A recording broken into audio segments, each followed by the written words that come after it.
Hello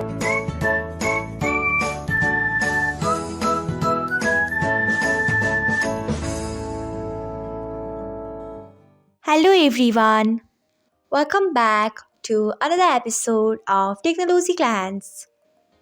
Today, in this video, I'm going to guide you through how you can turn off Vibrate notification on Signal. So, let's get started.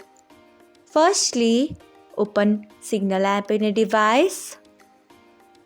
Then tap on three dots icon.